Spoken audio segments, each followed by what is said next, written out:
We were deployed to OP Rock at the end of summer. My unit had only about 15 men, most of them young. The mission? Hold a rocky outpost in the mountains, controlling a Taliban supply route. That outpost was nothing more than a makeshift mound. Just sandbags, rotting timber, and a few sheets of rusted steel. By day it burned like an oven. By night it froze to the bone. Supplies were rare. Our meals were hard MRES, water rationed by the sip. We survived off each other. We had no one else but ourselves. Johnson, the machine gunner, always grumbling but kind-hearted deep down. Ramirez, our Puerto Rican radio man, the youngest of us all, and Sergeant Miller, the old man of the squad, strict but treating us like his sons. On the first day we dug fighting positions, Ramirez's shovel jammed against the hard earth. He struck again, then pulled up pieces of white bone. At first just a few ribs, then an entire human skull, cracked and weathered. The whole squad froze. Someone muttered quietly, "Probably from the Soviet-Afghan War, back in the 80s.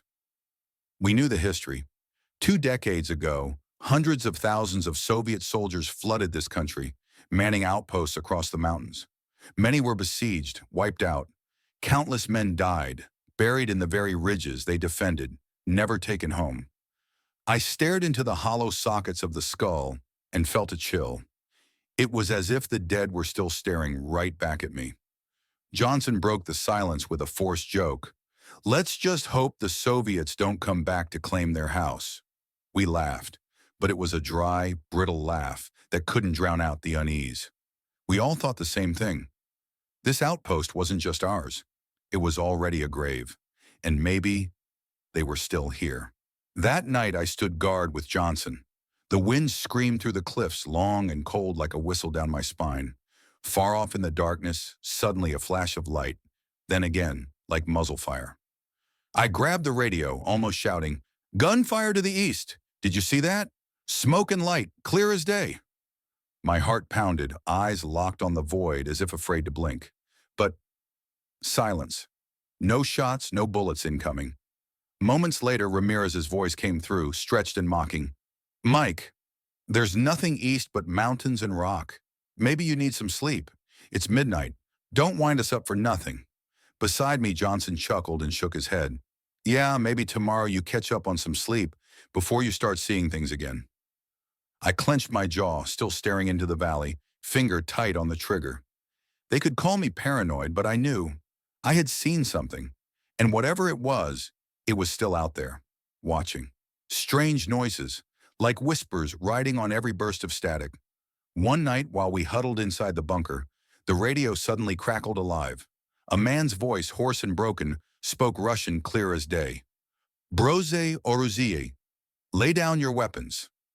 I froze, blood turning to ice. I swear the sound wasn't just coming from the radio. It was right beside my ear, chilling, like a ghost whispering at the back of my neck. I grabbed the handset, my voice shaking. "Did you hear that? Someone speaking Russian." The bunker fell heavy and silent. For the first time, Ramirez didn't shoot back a joke. He stared hard at the radio, then glanced at Johnson. Johnson dropped the rag he was cleaning his gun with, face pale as chalk. I heard it too. That was Russian." The whole bunker suffocated with dread. Ramirez muttered, his voice cracking. "Shit, that's impossible. Out here? There's no one." We all sat there, avoiding each other's eyes, but thinking the same question. Was something else here with us? Or were we losing our grip on reality? I looked at my brothers, men who had stared down Taliban fire without flinching, now trembling, eyes hollowed with fear. That night, no one dared close their eyes. And from that moment on, I knew. Maybe there really were things beyond our understanding. Still, we needed resolve, clarity, each other, just to survive. One night, Johnson pressed his last hidden chocolate bar into my hand. The foil was torn and battered, like us, worn down, ragged. He said, "Eat it, Mike. I know you're hungry. It's good chocolate. You'll need to stay sharp in this hellhole." I was speechless. In a place where every shadow was a threat waiting to kill us, brotherhood was the only flame that kept us warm, the only light holding us steady. In hell, camaraderie was the last thing keeping us alive. Miller, though, he was different. Discipline was his rope, the last thread keeping us from unraveling. Whenever I or anyone mentioned the whispers, he snapped, "Don't let that shit get in your head. The Taliban out there are the real enemy. Bullets kill, not your damn ghosts." We nodded, pretending to believe. But we all knew, when night fell, the enemy wasn't just Taliban with rifles. It was something else, something far beyond anything we'd faced before. Something creeping into our minds, through the radio, into our dreams, into the very core of our fear. Then it happened. One night, on guard, I saw a figure in the mist about 20 meters away. His uniform was ragged, outdated, like from another era. He walked slowly across the rocks, boots crunching on gravel. My heart hammered. I thought it was one of ours and shouted, "Hey, who's there?" No reply. He kept walking, his back fading into the dark. I flicked off the safety, rushed forward. But within moments, he was gone. No footsteps, no dust kicked up, just empty, frozen silence. I stood there, stunned, lungs locked tight. My mind raced. Taliban? Number. If it were a man, how could he vanish? Leave no trace. I glanced at the ground, untouched gravel, not a single print. Sweat ran cold down my spine. I bit my lip, muttering to myself, maybe I imagined it. Maybe. But the more I thought, the tighter the knot in my throat. A living man doesn't just vanish into thin air. So what the hell did I see? When I returned, Johnson was at the post, glaring at me with anger and unease. "What the hell did you see, Mike? Don't you scare me like that again." I swallowed hard, eyes still fixed on that empty darkness. And I swear on everything I had, there was someone out there, or something that only looked like a man. Weeks later, an Afghan interpreter visited the outpost. When we told him, he only shook his head, voice dropping. "You shouldn't be here. This is the land of Amir Hamza. The dead are not at rest. They will drive you away." The bunker thickened with silence. Outside, the wind whistled through the cliffs like voices crying. He sat down, lowered his tone as if afraid others might hear. "Long ago, this was a village. Amir Hamza led men against the British. The village was burned. The men died in battle. Women and children buried in the ashes. They say their spirits were never laid to rest. The blood here never dried." I felt my spine lock with cold. No wonder locals avoided the name. Miller snapped, slamming his hand on the table. "Cut the superstition. We're here to fight, not tell ghost stories." He spoke with iron, clinging to the mission like it alone could chase fear away. But in the interpreter's eyes, I saw something deadly serious. A heavy silence, dark and weighty, as if the land itself wanted us gone. The next night, Ramirez screamed during watch, his voice tearing through the dark. "Someone's in the bunker!" We jolted upright, then bang, bang. Gunshots exploded inside, stone chips flying, the stench of gunpowder filling the air. We stormed in with rifles raised. The door burst open, flashlights sweeping. Empty, nothing. Just bullet holes gouged deep in the concrete wall. Ramirez stood frozen, face drained, hands trembling, eyes wide as if they'd tear apart. He stammered, voice choking with panic. I saw him, a soldier, torn uniform, covered in dirt, chest soaked in dried blood, face twisted, skin gray like a corpse left in the sun, and his eyes." He broke off, then screamed, raw with terror. His eyes were pure white, bulging, staring straight at me. He was right there, in that corner. We found nothing. But the horror in his eyes told it all, as if that stare was still burning into his mind. None of us spoke. No jokes, no comfort. Just silence. The air crushed down on us. Something out there was watching. That night no one slept. Each man clutched his rifle, eyes locked on the dark. Every gust of wind, every pebble rolling, sent us jerking in fear. Under the dim glow, faces were taut, every nerve stretched, as if the moment we blinked, that thing would be standing right over us. I'd fired back at Taliban. I'd seen brothers wounded. But I'd never known fear like those nights on OP Rock. Bullets can kill men, but they can't kill the things we were facing. And this was only the beginning. I'm Mike Harris, a former U.S. Marine. I'd been in Iraq, then Afghanistan, where sand, wind, and blood mix into a smell that never leaves your memory. Our mission wasn't only to fight the Taliban, but also the ghosts of war itself. Sometimes literally. This is one of the stories I still remember vividly. One night, our squad was ordered to enter an abandoned hospital outside Kunduz, Afghanistan, winter 2009. We'd been told that at night the abandoned hospital echoed with sounds. Footsteps, metal clanging, even moans. Command suspected the Taliban were using it as a hideout, stockpiling troops or weapons. Our mission was clear: verify, sweep and clear if necessary. But the hospital itself was already a mass grave. People said that back in 1986, the Mujahideen stormed the place. Dozens of wounded Soviet soldiers and the doctors there were trapped. They couldn't resist. They were executed on the spot. Since then, the hospital had stood empty. Bullet holes and bloodstains still scarred the walls. Handprints clawed into the plaster.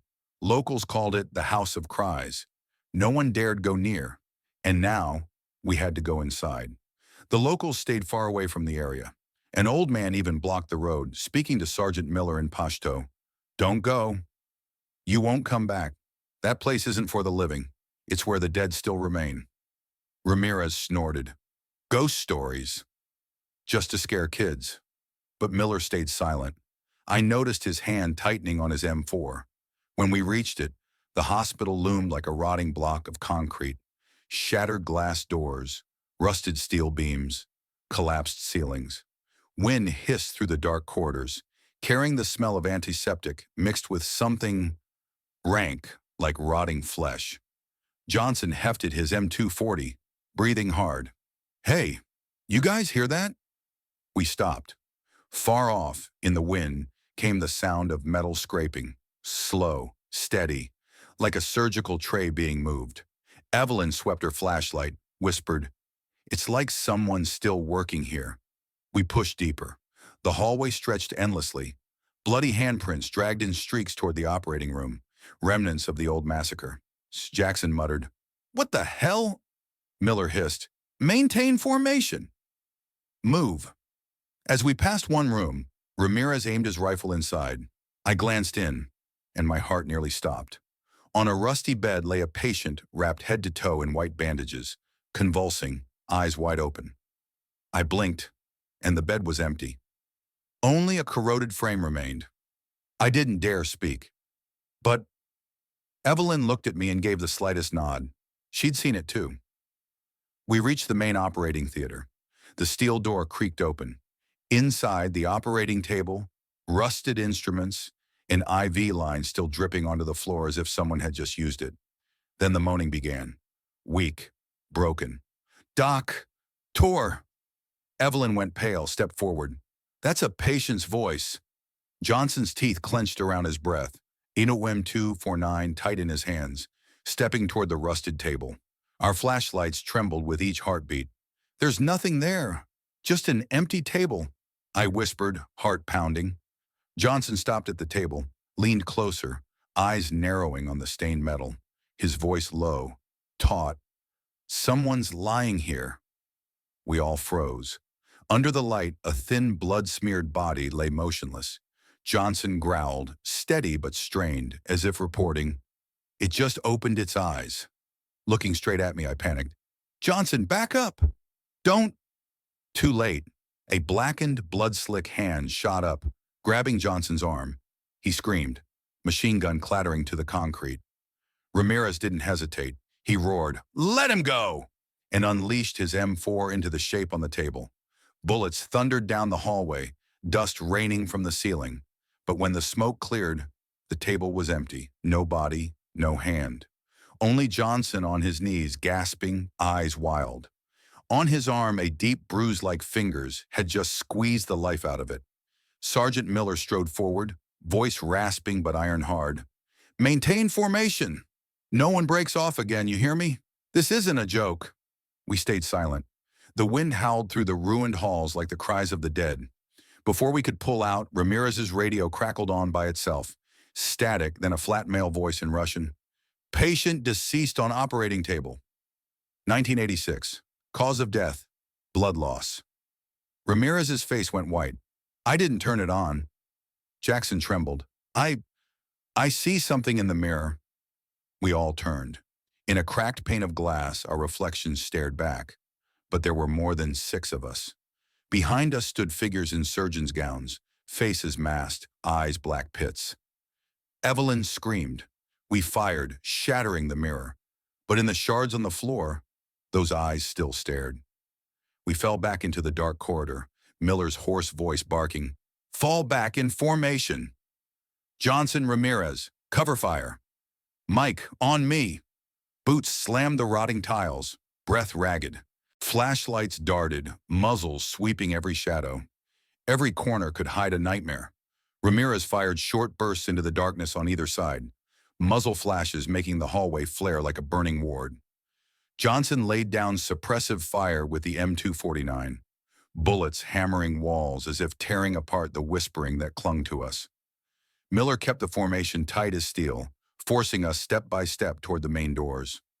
Finally, the warped steel doors burst open, and we spilled into the night. Cold wind lashed our faces. The Afghan sky was pitch black, but to us it felt brighter than anywhere inside that death hospital. We stood silent, only hearts pounding, breath heavy. We thought we were safe. Then in my own radio came a Russian whisper, "Operation, not finished, next patient." I jerked, hurling the radio into the sand, but the dry, rattling laughter still slid into my ears, into my head, impossible to erase. That night, no one in our squad forgot. It burned deep into us. We got out, but the feeling of being watched from the dark never left. I am Mike Harris, a former U.S. Marine. I was there in Iraq, then Afghanistan, places where sand, wind, and blood mixed into a stench that never leaves your memory. Out there, every day was a gamble with death. IEDs on the roadside, sniper fire, ambushes in the dead of night. Brothers fell, their screams choking in the dust, while the rest of us clenched our jaws and kept moving forward. But there are things far more terrifying than bullets and mortars. The ghosts of war, sometimes in the most literal sense.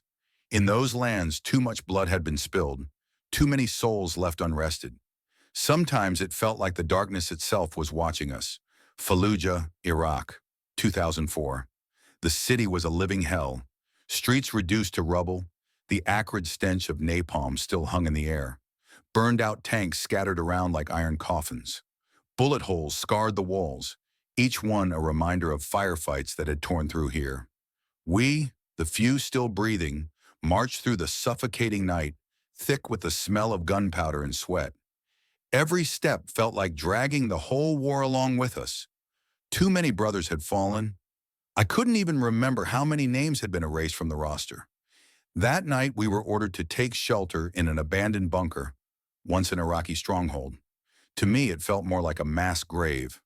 The iron staircase groaned under our boots, every step echoing with a metallic whine like something in pain. The air was damp, stale, with the stench of dried blood, rust, and death clinging to it. Johnson muttered, trying to mask his nerves. "Christ, who the hell wants to sleep in a goddamn graveyard?"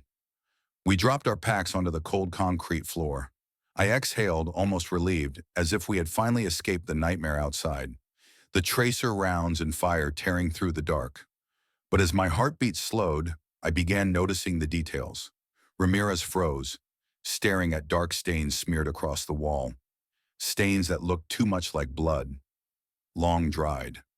The air was so heavy with mildew and rust it felt like every breath dragged in ashes and rot. We sat on the icy concrete, sweat and gunpowder still caked on our skin. Ramirez's hands shook as he checked his ammo belt. Johnson, still grumbling, silently wrapped a bandage around the cut on my shoulder. We passed a water bottle between us, gasping, telling ourselves it was fine. At least we'd survived the ambush. No one said it out loud, but we all knew. We needed a place to make it through the night. This bunker, damp, dark, was our best bet. We agreed to stay, hoping a few hours of rest would push back the exhaustion, not knowing that decision would open the door to one of the most horrifying nights of my life. We set up shifts for watch. Johnson took first, then Ramirez. When my turn came, it was midnight. That's when the sounds began. At first, it was a man's low, guttural groaning. Then it shifted, the shrill cry of a child. Then came the scream of a woman, raw and heart-tearing. The whole squad snapped awake, eyes wide with panic. Instinct screamed ambush. Ramirez snatched up his M4, Johnson racked the bolt of his SAW, and I tightened my grip on the sidearm in my hand. We rose together, backs pressed close, weapons aimed into the dark. The air in the bunker pressed down on us, suffocating.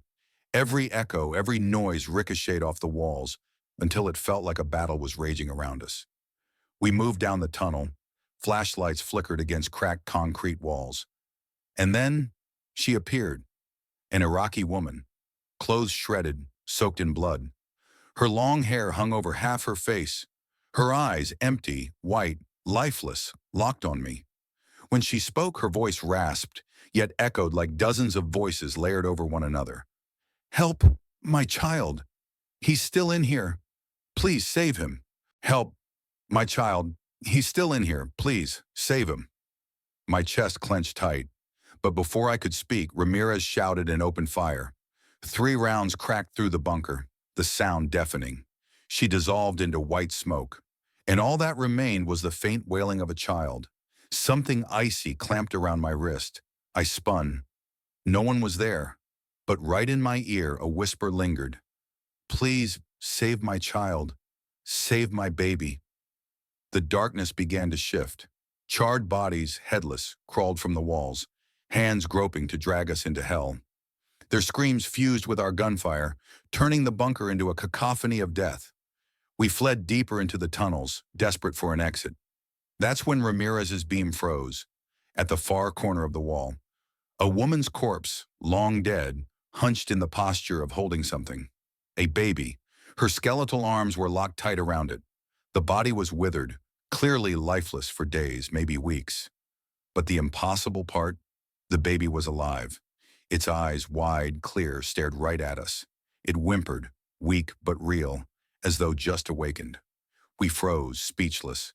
How could an infant survive in total darkness, without food or water, clutched to the chest of a mother long dead? Unless her spirit had stayed behind, refusing to leave until her child was safe. That moment silenced us. No more ghosts, no more illusions, just a brutal truth. War had taken the mother, but left behind her child, fragile, orphaned, cradled in the depths of a bunker, soaked with blood and shadow. Through all my years of combat, I had seen too much death, grown numb to loss. But that was the first time I truly understood.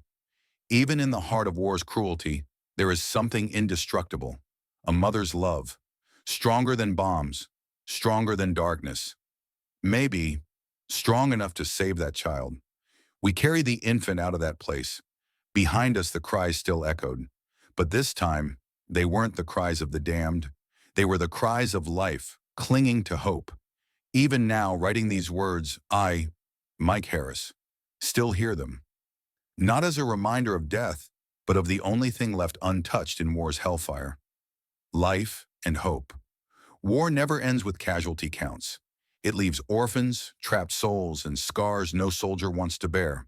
I came to understand that the greatest treasure humanity can hold on to isn't victory, it's peace. Peace so no child has to cry alone in the dark. Peace so no family is torn apart again. My name is Mike Harris. People often talk about war in numbers, how many battles fought, how many objectives taken. But when you are truly standing in the middle of it, what appears before your eyes is nothing but devastation. A city in ruins, houses blackened by fire, the cries of civilians mixing with the groans of both our soldiers and the enemy. There are no longer friends or foes, only bodies lying together in the dust. I had grown used to death, but on some nights I realized that my fallen comrades still marched alongside us, silent, warning us of traps, of danger. It was as if they continued to walk with us, only in another form. We marched through a ruined village, a battlefield just days earlier. Roofs half burned, still smoldered faintly, the wind carrying the stench of ash and rusting steel. In that heavy air, the smell of gunpowder mingled with the sickening stench of charred flesh, twisting my stomach in nausea. The ground was cratered with bomb holes, the fields torn apart as if by a nightmare. Burnt-out armored vehicles lay scattered, but more haunting than that were the civilian corpses. I saw makeshift white cloths hastily thrown over a family still clinging to one another, their faces frozen in their final terror. Beside the village well, an old man had collapsed, his bony hands still clutching his bamboo cane. On the ruined porch of a collapsed house, the small figure of a child lay motionless, eyes wide open, as if not yet understanding what had happened. The air was thick with a strange silence. The children who once played here, the elders who once sat outside, now there was nothing but crumbling walls and the sound of wind whistling through cracked bricks. War leaves nothing behind but ashes and painful memories. After leaving the village, we were ordered to advance on an enemy base deep in the forest. The air was heavy with blood and gunpowder. Every step was weighted, for none of us knew where death might be waiting. I moved toward a narrow path, a trail winding through dense bushes. The ground here was dry and flatter than the surroundings, a perfect route to push deeper into enemy territory. I thought it was the safest way. Just then, Ramirez appeared, his face filled with alarm. He rushed at me, yanking my arm back. "Mike, don't go! There's something under the ground." I froze, my heart sinking into my chest. Looking down, I saw, right beneath my boot, a landmine. It had been carefully buried under fresh soil, covered with leaves and dirt to blend into the path. If not for Ramirez, I would have been blown apart right there. The path that seemed like the safest route was in fact a deadly trap laid by the enemy. I spun around and shouted a warning to the men behind me. "Mine! Don't step on this path!" My voice made the whole squad stop in their tracks. A few worried glances flicked to the ground, and immediately the men changed direction. No one questioned it. Everyone understood that a single careless second could cost them their lives. I turned back to thank him, but Ramirez was gone. He vanished so quickly, so silently, that I barely had time to realize what I had just seen. I looked around. The others were focused on moving forward. No one seemed to notice Ramirez had been there. A troubling thought stirred in my mind. Where had he gone? But there was no time to think. The mission had to continue, and the squad pressed on, all focused on the coming battle. Only I marched with trembling hands, carrying the nagging sense that something wasn't right. We circled around and launched the attack on the enemy base. The battle ended in victory, but at a steep price. Many brothers fell, their blood soaking the earth. Victory had never felt like joy. After the fight, as the smoke was still settling, we gathered the wounded and counted our numbers. Everyone was drained after the brutal clash. That was when Johnson came over, his face heavy. He held a report from another unit, his voice rough. "Mike, Ramirez is gone. Yesterday, during the assault before we set out, he threw himself in front of enemy fire to save me. When they counterattacked, I went numb, unable to believe my ears. The words hammered into my skull. Ramirez had died yesterday?" With shaking hands, I told Johnson what had happened. The moment Ramirez pulled me back from the mine, the way he vanished instantly. I swore I had called out, had seen him with my own eyes. It couldn't have been a mistake. But Johnson only looked at me, his eyes full of grief and disbelief. Slowly, he shook his head. "That's impossible, Mike. Ramirez, he couldn't have been there." A chill ran down my spine. Then who was it that saved me? Was it truly Ramirez, or just a fragment of his spirit lingering behind? I glanced at Johnson, his eyes red with sorrow. In life, Ramirez had saved him by giving his own.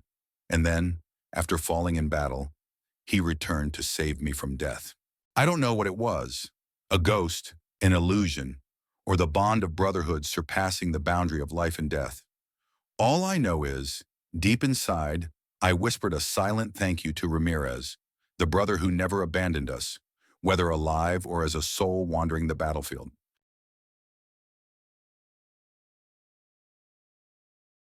My name is Mike Harris.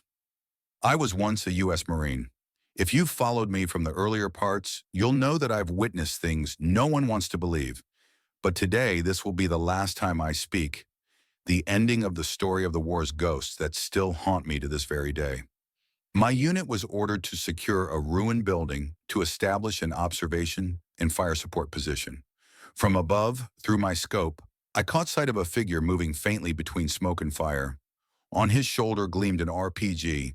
Just one shot from it could wipe out my entire squad. I pulled the trigger. The first bullet went wide. My heart sank, my breath uneven. I adjusted the scope, squeezed again. The second bullet pierced straight through him. He collapsed, the RPG clattering onto shattered bricks. His body convulsed, writhing, his groans echoing into the open air. But what chilled me wasn't the sight of him dying. It was the final look in his eyes. A look as if he knew exactly who I was and wanted to remember me forever. His death coincided with the morning prayer call rising from afar. When the chant ended, so did his life. I can never forget that moment, or those eyes.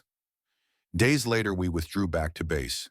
That night, around 2:30 in the morning, I jolted awake to the sound of heavy banging at the foot of my bed, as though someone were slapping the iron frame with both hands. Suddenly, my body went numb, paralyzed. I couldn't move a single finger. Then I felt it, something slowly crawling up onto the bed, each step pressing the mattress down. Its weight settled heavier and heavier on my chest, crushing my breath. In the suffocating darkness, I forced my eyes open. And there it was, his face, the very enemy I had shot. Pale, twisted in pain, yet the eyes were unchanged, just like that night. Wide, burning, staring straight into me as if to pierce my soul. I heard his teeth grinding, the acrid stench of gunpowder, and a horrifying sound echoing in my head. The same long, drawn-out prayer chant, beating in rhythm with my heart. I tried to scream, to struggle, but my throat tightened as if a hand were squeezing it shut. Just as I felt I would suffocate, I forced myself upright and slammed on the light. The room flooded with brightness, empty. My comrades still slept soundly. Nothing was there, but I knew. I hadn't dreamed. My trembling hand rose to my neck, and I felt the sting of fresh burns on my skin. In the small mirror by my bed, I saw bruises, marks in the clear shape of fingers, the cold imprint of an invisible hand that had just strangled me. From that day forward, I never again knew what peaceful sleep was. By day, I lived like any normal man, but always with the sensation that someone was following my every step. Sometimes I'd glimpse a shadow outside the window or hear faint breathing just behind me in an empty room. The feeling clung to me, never letting go. After leaving the service, I returned to the U.S. trying to live a normal life. But every night, exactly at 2:30 a.m., I would jolt awake. Many times I looked in the mirror and caught sight of a figure standing behind me, wearing a torn uniform, his face blurred, but his eyes sharp and unmistakable. Some nights in the silence of my home, I still heard the distant echo of that prayer. My family and friends believed it was just PTSD, post-traumatic stress disorder, but I swear to you, it is not only in my head. War never left me. It lives with me, breathes with me, and stands beside me in my darkest hours. I carried that shadow for years until one day I returned to the military cemetery. Sitting before rows of white graves, I whispered to my fallen brothers. I confessed that I wasn't just carrying their memory. I was carrying another soul with me too. Maybe he didn't cling to me for revenge, but to remind me that war never truly ends. It leaves its scars in the living and in the dead. But the most terrifying truth, the clearest reminder of all, is this. War only creates more ghosts of pain and hatred, and there will never be a true victor.